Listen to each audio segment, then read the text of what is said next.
Assalamu alaikum jama'a julɓe ndarew ko IFDG tun wawi heɓude ngil jamawi lo aroɓe si nodditama are fiije jale hara ko ɓernde laaɓunde ɓe ferma boutique gaji maɓɓe ɗum ɓe ombata boye maɓɓe ton ɓe acca ko ɓe heɓata ɗon programme maɓɓe fo si IFDG nodditama yo arrêté ko présidentiel dalen tun heɓuɗen on neɗɗo ɗon woni Amérique e hi ko fi ko meetingo Amérique jama on ari ha anna Allah fo fili benema américain ɓe arono ɓayɓe yi jama on ɗuuɗi ɓe ari tawi ko kamɓe tigiri droit argol adda militaire ɓe maɓɓe ɓen garda fi wata yimɓe mayu tellement jama ari ɗum ɗo feƴƴi en fof meɗen e hiiɗi kadi ko feƴƴata ko woni ko force vivre nodde haysi ko force vivre nodde jama on ari ndaare ɗum ɗo ko sénégal jama on ari hakkude moɗon e Allah e dimanche hanke jama ari ha siège on heewi ay ɓuri hayde siège on hanke laggene ko heewno ko tellement daare jama yi gorata si alaggi sellu wallahi mi yewto moɗɗa faama si alaggi sellu laamaki laggene haray mi anda ko hombo laamoto e laggene ko hombo marɗo jama laamoto laggene hara ko ɓerne laaɓude miɗe humpa on si alaggi sellu laamaki laggene wallahi mi anda si pullo ma ɗum jeego hiɗaɗo hara ko ɓerne laaɓude hara na dasade conscience ɓe ari ɓe fotirani ɗum e hi ngal sow walla masir ɓe nde nga yaltinano ɓernande walike on som makko ɗon tellement son cartoni ƴawni fi parti o ƴawni fi alagui sellu yawno ha ɓe moƴƴini usine Conakry usine ndiyan on usine ndiyan tellement Alpha Condé tawi no ɗum annino on usine ndiyan tawi yarɗo ɗon ndiyan kala mayano anduɓe ɓe histoire on goyno andi alagui Ba Mamadou daari ha foti daari monsieur Bawol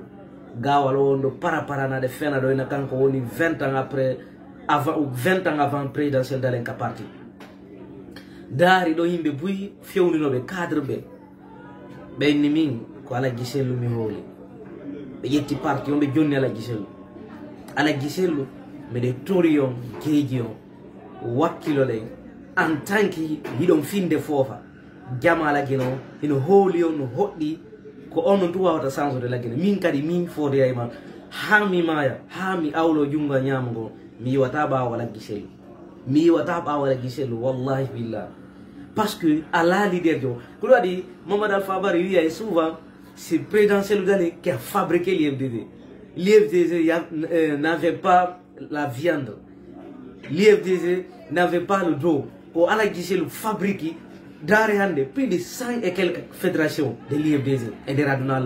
hande kadi IFDG woni hande kadi parti wil a yaali ɗo yimɓe ɓe yiyete logo IFDG o utilisera ɗo Mamadi mo fala wonde président de l'IFDG gawar la même chose monsieur Ba ɓe fof maɓɓe kala yimɓe fof no reewi hono gon militant du parti toroɗen Allah yo Allah ko alagui sellu law mbiɗe tori Allah yo Allah hokko alagui sellu law alagui sellu o tampi sa yi hande club Madrid noddeɓe vice président libéral international ko ɓe ɗum annallah kala ko yewtete ɓe nodda alagui sellu ɓe hooli o ɓiɗo gorko alagui sellu non il est victime de sa popularité en Guinée dans son pays il est victime de sa popularité ko ɗum wonde miijitoto mi andata fayda o fait ko noni feƴƴude jalousie ji ɗi ay boboy koy no toranade alagui sellu laam yo Allah hokko alagui sellu laam wallahi sen delfi ha alagui sellu laamake laggine ha laggine aboye tampude aboye no yaltude aventure koyɗete ko yaltugo labande a seekay ley woni ɗo omo yalta e leydi ɗi fof mbiɗe tori Allah yo Allah Mamadi Doumbouya faamu oya golla o gowno e muɗum ɗo il n'est pas tard de Mamadi Doumbouya de prendre son téléphone pour appeler son grand frère le président Cellou Dalein Diallo ɓe yewta ɓe anda kono transition yarata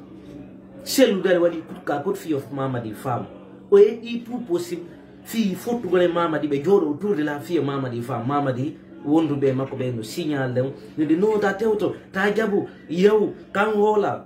Mamadi no ande ida ka bo Mamadi il n'est pas fou ko wombe be ta komako wombe no ko de erreur bayoine qui fera tout pour éviter les erreurs du passé zero ko re ko fedi ko akse yi ko ngo fedi Mamadi sita yo famali o samna ma mawba wato yanto salire so jabe ko dum buri mo bide à très bientôt. Vive le président Cellou Dalein Diallo. Ensemble, unis et solidaires, nous vaincrons.